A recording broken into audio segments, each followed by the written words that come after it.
I appreciate you guys coming out this afternoon. I know this is going to be a very interesting opportunity for you to learn about pre-employment strength testing. I want to begin with a little background about how we got here today.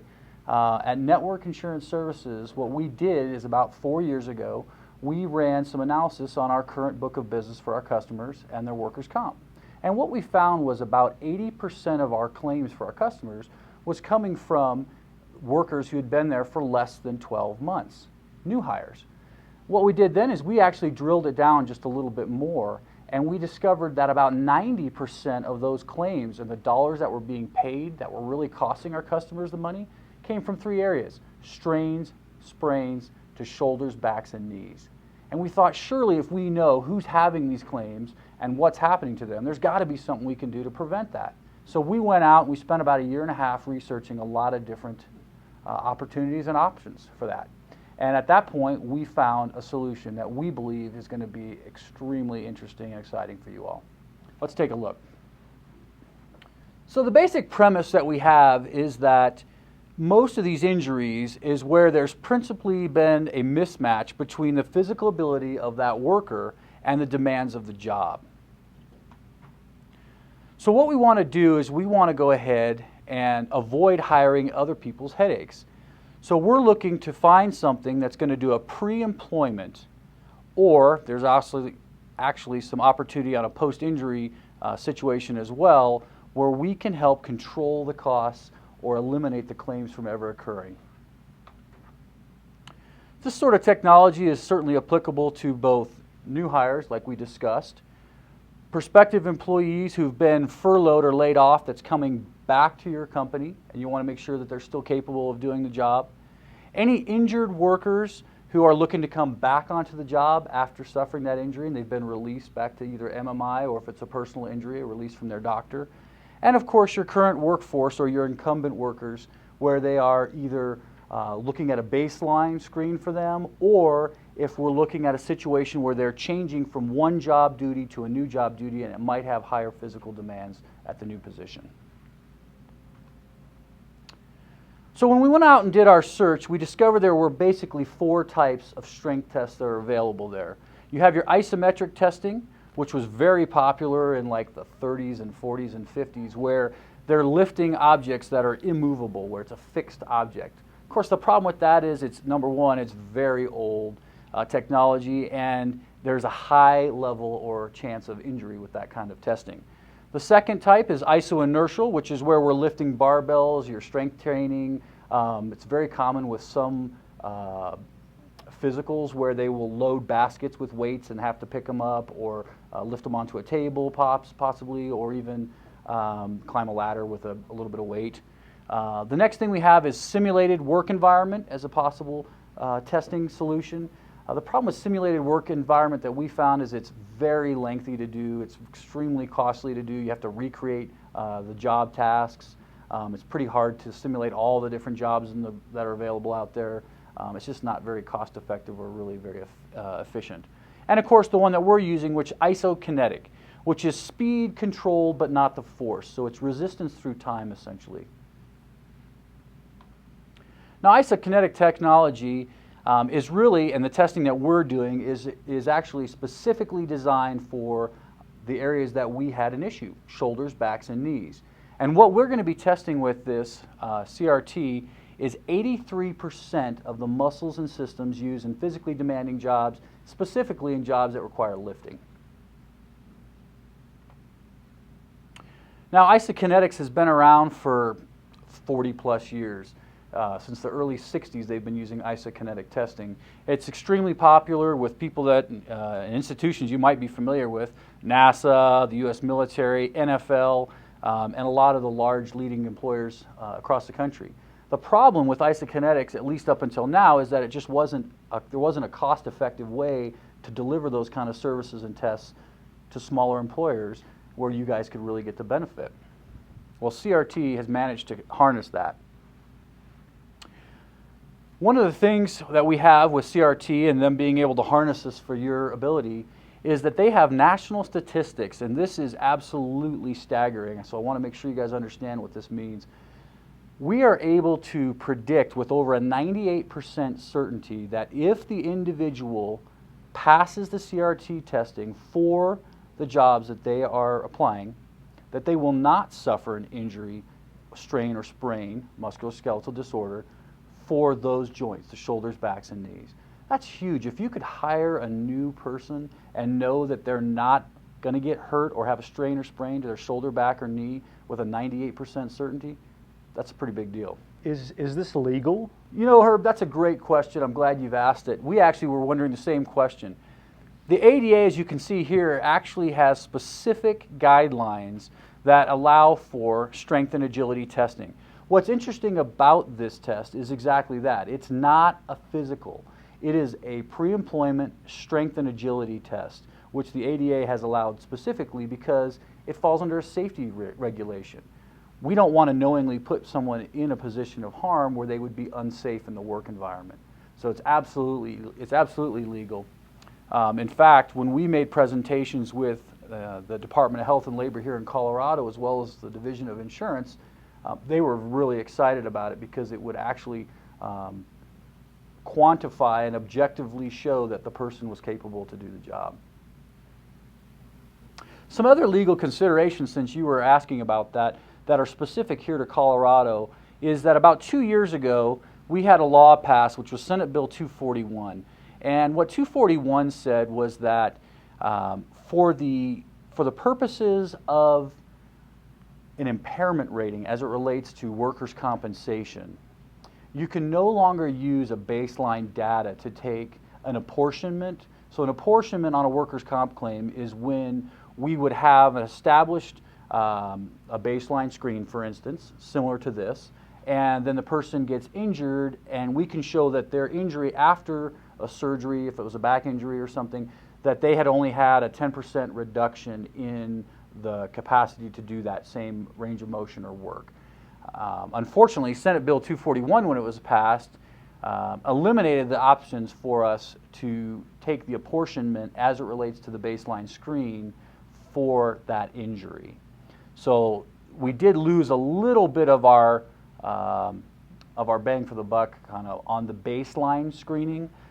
And kind of to further evaluate that, you have the baseline versus eliminating, and really what we're looking at here with the CRT solution is kind of what we started off with, which we want to just eliminate it from ever coming in the front door. We're not really looking at this as a baselining tool. It has some value there, but really what we're looking at is we want to eliminate that candidate from ever coming through your front door and the claim ever even occurring. Should we be testing current workers? You know, Brandy, that's a great question.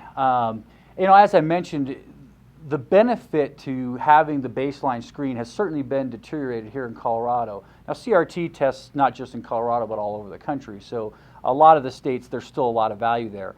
Here in Colorado, while we can't take an apportionment or reduction on the impairment rating any longer, it's still a nice tool that you can use to show MMI, which MMI, of course, is maximum medical improvement on a workers' comp claim. So what we can show is if we know we've captured that employee at a moment in time and we know that they could do X, Y, or Z, and then they had an injury for some reason, and then after that injury we could retest them and show that they were back at the same levels they were prior to the injury at X, Y, Z, then we would by definition be at MMI and we could move that claim to closure much, much quicker. So there's definitely value to still testing current employees, but I would caution you that the value isn't as strong as it used to be, and there are some pitfalls to testing your current employees. And what I mean by that is when you test a current employee or incumbent workforce, that data is not going to ever be given to you, the employer. It sits out in cyberspace on the CRT mainframe. No one ever sees it, because obviously if we give you that result and that person that's been working for you maybe for 10 years fails, and then they ask, hey, why have I failed? Well, your shoulder results didn't come back very good. Well, you're going to create a work comp claim because they're going to say, my goodness, I've been working for you for 20 years. I failed this thing because my shoulder's messed up, and I must have done it working for you. So we don't want to put yourself in that position. Or the other side to that is that you could have a situation where they fail the test and you don't fire them, but now you are knowingly putting them in a position of danger. Because again, you know they're not really fit to do that job. You put them out there anyway, and you've kind of opened yourself up for a lot more liability. So I would really probably discourage testing an current workforce here in Colorado, just because the value isn't there. It's only going to help you with the MMI situation. You're not going to be able to take the reduction. You're not going to really be able to act on any of that data other than to move the claim forward with MMI. And it's just not quite the same value. So I would save the money and just test the current workforce, use it as an elimination tool rather than really a baseline tool. So the next thing that we thought was really important, certainly for us as well as for our customers, was, has this ever been tested? Where are we at with this? You know, we know it's legal, but has anyone ever had an issue with it where they had to test it? You know, and absolutely, one of the nice things about CRT and cost reduction technologies, it's been through the federal courts twice, and it's passed both times with flying colors. It's never been an issue, so it has been tested through the court systems. In fact, it's one of the only types of tests like this that actually passes the Dalbert standard. The Dalbert standard it's a legal term, and essentially what that means is that this isn't junk science, that it is upheld in the court of law, and that it does meet these 5 criteria in order to be permissible in a court of law. And that's a big deal, because you want to know if you're going to be spending that kind of money and you're going to be doing these kind of tests, that it has been through the court systems and that it's been validated there. So at this point, what we're going to do is, when we're done, we're going to go ahead and go on the machine and you guys get to see exactly what's going on. But if you're watching this video and you would like, you can certainly go to the website and watch the video and see exactly what these folks are going to see in person.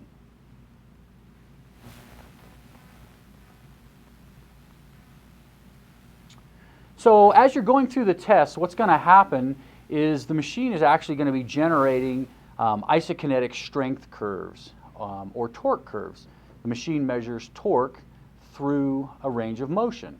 And what is really, really cool about this machine is that you can't get hurt ever doing it, because the machine doesn't create a weight. As we discussed, it's resistance through time, isokinetic resistance.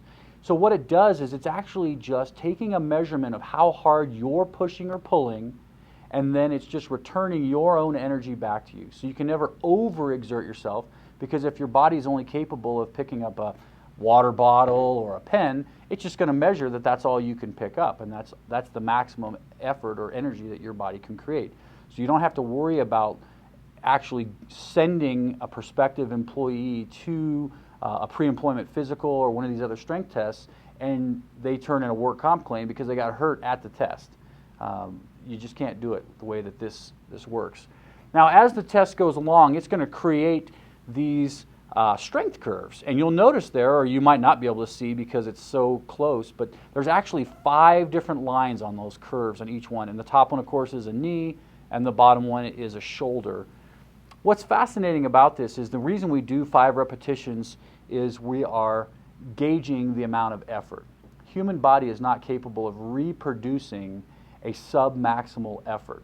What that means is we're not robots, we're not cyborgs, so we can't just go through a range of motion, let's say with our arm, and say, okay, I'm going to go half speed this time. Well, we don't know what half speed felt like the second time, the third time, the fourth time. So the reason we do 5 is when we're looking at a post-injury situation or a person that we have question about the amount of effort that they're putting into on a post-injury situation, we can identify those people very quickly because their graphs will not be tightly grouped. They'll be scattered all over. And in a minute, we can look at what a sub-maximal effort person would look like. But you can see, again, the 5 repetitions. These are normal isokinetic curves for a shoulder and knee, but that's sort of what it looks like. So what sorts of companies use this kind of technology? Well, all kinds of companies can. You can see a whole list of people both here locally and nationally in all kinds of different industries. Really, it comes down to any job position that you might have that has any sort of physically demanding components to it. So we've got a lot of different success stories here. We've got some information on manufacturing clients. We have the statistics on how their claims have been reduced by 78% of severity and 58% of frequency. We've got strains and sprains and how those have been reduced. Food distributors, same sorts of information. These are both local and national information, examples of customers that have been doing this testing. And you can see dramatic results, dramatic amounts of decrease in all industries: food, construction, healthcare and hospital networks, a significant reduction in their claims frequency and severity. What do we need to do to get started? You know, that's a fantastic question. It's really pretty simple. The next thing to do and what we got to do to get you going is, first thing we have to do, of course, is identify what job classes do you want to test. Now, of course, it doesn't make any sense at all to test for job classes that you're not having injuries in or that aren't physically demanding. So would you want to test a bunch of office workers, clerical staff? Yeah, probably not. They're going to probably pass that test. And you're probably not having a lot of injuries, the strains and sprains certainly, from those folks. I wouldn't recommend testing those guys. Identify those that are driving your claims, your strains and sprains, and that have the physically demanding jobs. That's where you're going to see the benefit of the buck. Now, can we discriminate between class codes? Yes, we can. We do not have to test every single person in the company. We can discriminate between class codes. So I have a labor class and I have a clerical class, and I can say, okay, I'm going to test the labor but not the clerical. That's perfectly okay. That's legal. You cannot discriminate within the class code. So once you begin testing within a class code, you have to test everyone that's coming into that class code. Does that make sense? That seems pretty fair, right? So we certainly can't discriminate within that class code. So once we know who we're going to test, the next thing we need to know is, well, what kind of physical demands do they have? So we can do a job task analysis where we're going to go ahead and identify the lifting requirements for those positions. Most of our customers already have job descriptions, and within those job descriptions, you've probably already paid someone to come out and do an evaluation, and you've got lifting requirements typically within those job descriptions as far as how much they need to lift, how often, that kind of thing. That's really what we need in order to kind of move forward. We're going to take that job description, which includes the lifting requirements in an 8-hour shift, and we're going to send that to the guys at CRT. CRT folks are going to convert that raw data for the job task analysis or the job description. They're going to convert that over to a CRT bias score. And they're going to do that using, and again, one of the things that, another thing, I keep saying one, but another thing that we really like about the CRT solution is that it uses so much information that has already been published and is already accepted by our government, which is why it passes through the courts so simple, because it's very hard for the federal government or for any judge to throw something out that's based on data that they're publishing. So what we use is we actually use the U.S. Department of Labor Dictionary of Occupational Titles. That's a mouthful, I know. But it's this huge book. It looks like a big phone book. And in that is all these jobs that the government has already tested. And they already know what the lifting requirements are. And they've slotted it on this big table from sedentary all the way out to very heavy. And of course, and we'll look at that in just a second, obviously the heavier you lift or the more often you do it, then the heavier you are on the scale, and then the lighter on the scale. So they've got this huge phone book of all these occupational titles, and they've already slotted these folks down this tree. We're going to take your job description and your job task analysis and slot it into that same tree and that same table and that same graph that the government has already used so that we know what the expectations are for that job position. So once we've got that, and we've converted it then to a bias score, which is a body index scoring. Now the body index score relates to the table that we're going to look at for the Dictionary of Occupational Titles, sedentary to very heavy. And that's kind of where some of the CRT magic comes in. That's a proprietary formula that they use that convert that from sedentary to a number. It's a numeric value that corresponds to the weight scales. And then we just begin testing the applicants. So this is that table that we had discussed that I was telling you about. So this is what we're looking at. You can see it ranges, of course, from sedentary to very heavy. And as you go more repetitions for a certain weight, the more you do it or the less you do it will slide you down the scale. And again, this is actually not something that CRT puts out. The U.S. Department of Labor is who sends this out. So it's pretty hard for any judge to give you a hard time about it when it's their stuff that they're putting out. So it's pretty great. So what we have here is, this is where I mentioned there was a bias score, a numeric value, and it corresponds then to the sedentary through very heavy that you can see, and how that works. So what's going to happen is, if we kind of go through a sample of what we're looking at, we'll run an individual. So in this case, it's John Doe. We're going to run the individual through the test. At the end of the test, that data gets sent to CRT, runs through their formula, their algorithms, and it spits out a test result sheet, which looks just exactly like this. It tells you who's testing, who they're working for, and what they're doing. And then it's going to give them both the body index score, the numeric value, as well as the corresponding Dictionary of Occupational Title designation. So in this case, John Doe was testing for warehouse. He scored 175, which was a medium in this situation. Well, and I had highlighted it before in some of those other slides, and this is why. Because the job task analysis that was done for this warehouse worker in this position required that they have a score of 226 or heavy in order to qualify. This is a pass-fail. It's not a gray area. They either have the strength or they don't. So in this case, John Doe, who tested at 175, a medium score, doesn't pass.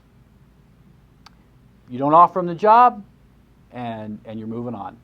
Since it's a pre-employment test and it's a strength test, not a physical, you don't have to do it in that pre-employment post-offer window. You can do it truly as a pre-employment test. You just tell him, hey, John Doe, you're not a candidate for the position. Sorry, and we're moving on. Do we need to make a reasonable accommodation for the job if they fail? You know, Brandy, another great question. No, you don't, because the person's ability to provide the strength necessary for the job isn't in a protected class for the ADA. Now, if they have a disability and they are part of a protected class, you may need to make a reasonable accommodation for that job or for that position in that particular candidate, but not based on passing or failing this test. It would be strictly based on the fact that they're already in a protected class with the ADA. But just failing the test does not make them a protected class by the ADA.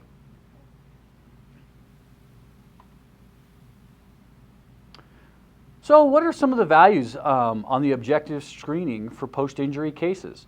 Well, I think the biggest key to that is exactly what I just said. It's objective screening. And unfortunately, I'm sure you guys are all familiar with, so much of the doctors are out there with very subjective, a lot of subjective treatment. How do you feel? Do you think it's getting better? Well, what we can do now with the CRT in a post-injury situation is we know exactly how they're progressing. We know at point A they were able to do this, and now 2 or 3 weeks later into treatment we can retest them. What was the improvement or lack of improvement? And we can quantify that objectively, and we know exactly what the improvement has been for that individual. I know one of the things that we've seen a lot of times with our customers and when we're looking at a workers' comp claim is when you get your modified duty task letters or you get that return to work potential. The doctor sends back that M164 form or the progress report that you get from them after the visit, and they just check, 5 pounds lifting restrictions, no push or pull, and it seems like that's all they ever check, or 10 pounds maybe. Well, what we can do with this is on a post-injury, we can retest them, and we know exactly what they can push and pull. They don't have to just guess or say, well, I don't know, maybe 10 pounds. We can tell them exactly, hey, this person's capable of lifting or pushing or pulling 20 pounds, 30 pounds, whatever it might be. And it's an actual number that's based on actual objective findings, not the subjective, what do you think, Bob? You think it's feeling better? So that's certainly a very valuable tool. And quite frankly, something that the physicians a lot of times want. Cost Reduction Technologies is actually founded back in Iowa, and it was founded by a bunch of doctors and physical therapists. They were looking for a way to objectively show improvement through the therapy process. That's how this thing was all born. So a lot of the docs are certainly very much on board with trying to use this kind of testing. And it's exciting to them. Again, when we were presenting it to the Department of Health and Labor here in Colorado, the Workers' Comp Division of Insurance, they had 3 medical examiners in the room, and they were all so excited, like, oh my gosh, this would be so great to actually be able to do, they call evidence-based treatment, where you know that you have evidence to prove that the treatment is working. And it was fantastic. So it was really, it was fascinating for a layperson like myself, I'm in insurance, to see the doctors, and they recognized the strength curves immediately. They knew exactly what was going on, and the excitement that they saw and the value that they saw to show the evidence-based treatment. So it's certainly a pretty valuable tool there.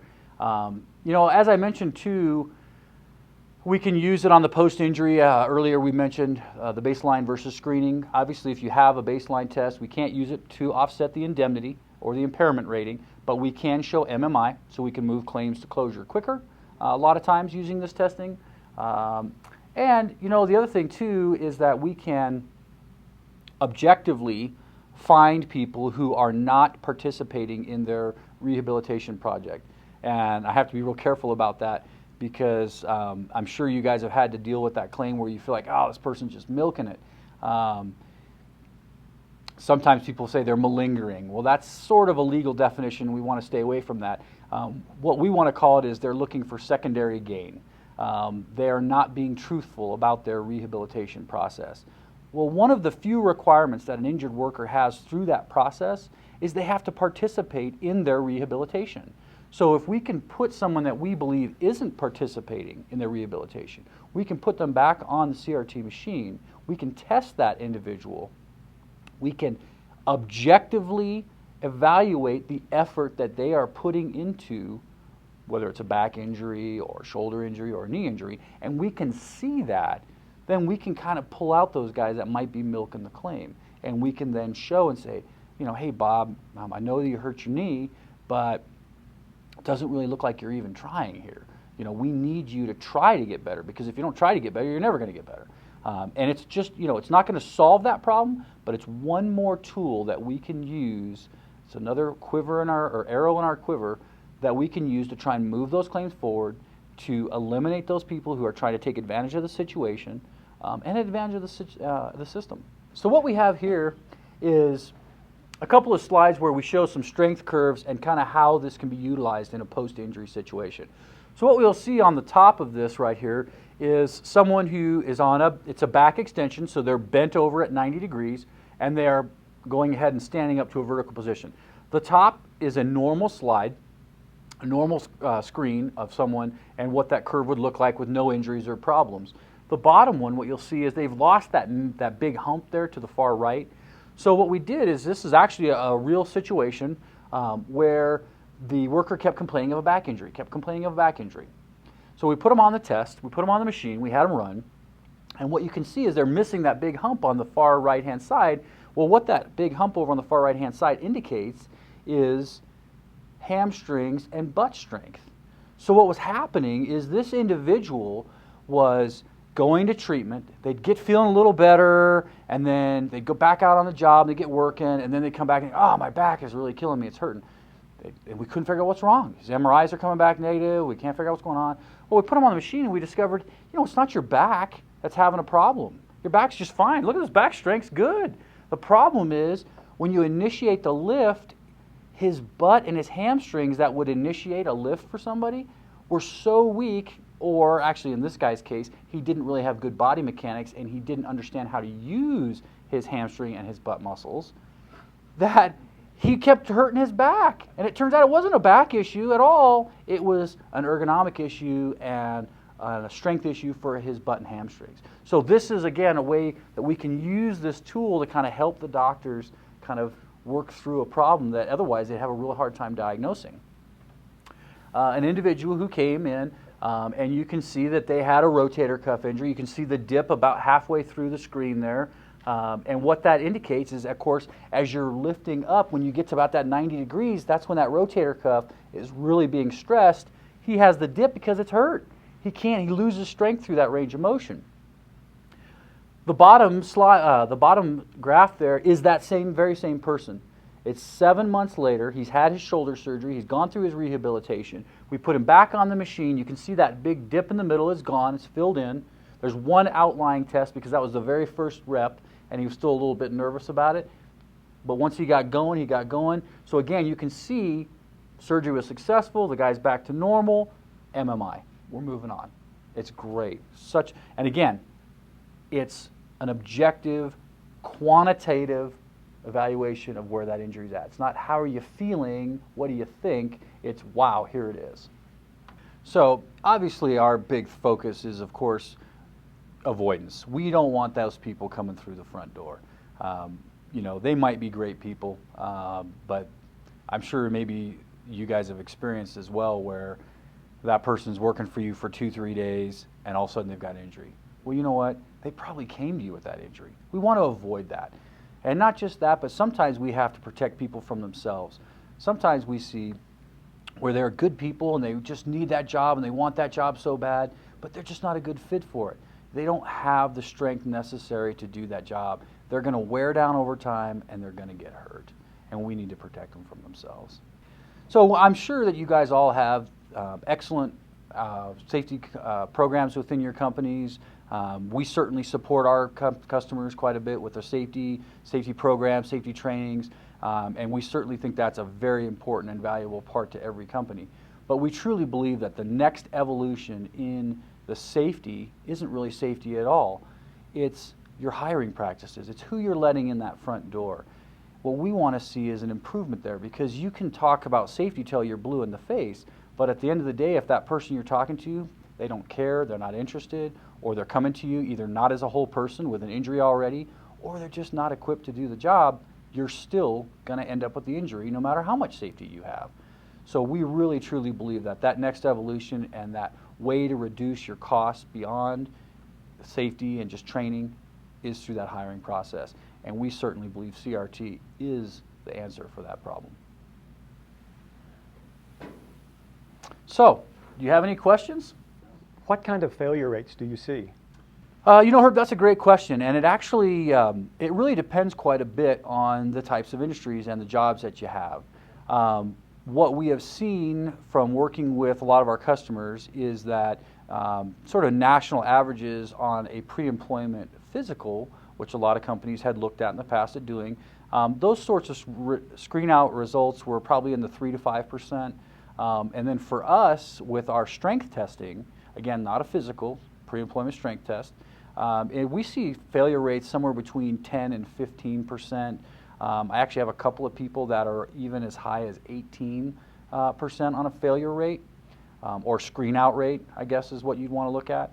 And as you can imagine, the higher the demand for strength within a class code, the higher you're going to have as a failure rate, because just less people that are capable of doing those kind of jobs. So that's really what we're seeing in that area. Any other questions? Great question. What are the costs for the test? What does it cost? Everyone always wants to know. So what's it going to run me? Yeah. So there's a couple of ways to look at that. We've certainly structured a couple of ways. We are an insurance agency. That's really our focus. And we want our customers to be the very best customers with the lowest losses possible. It helps them, of course, and it helps us. So we've structured our two-tiering pricing, and the first structure is if you are a customer of ours here at Network Insurance for the workers' comp, because of course that's what this is going to affect, is your workers' comp and those premiums and the losses therein. Plus we like to use it, we like to be able to track how it's affecting and how the losses are trending now that you're beginning using it. We discount it by 50%, so it's a $75 test, which really is sort of a pass-through of what we get charged from CRT to run the machine and to do the evaluation. We're kind of just passing it through to our customers. We're not really looking to make money on it. We're just looking at it as a benefit to our customers. Now, if you're not a customer, and we've certainly got a ton of those too, whether you're a national company or you have a self-insured program or something where you're not insured, or even a possible client, and like I said, we've got tons of those as well. It is at $150, which is the retail price of the test. And again, what you'll find is that's very comparable. Maybe you already know, certainly very comparable to a pre-employment physical.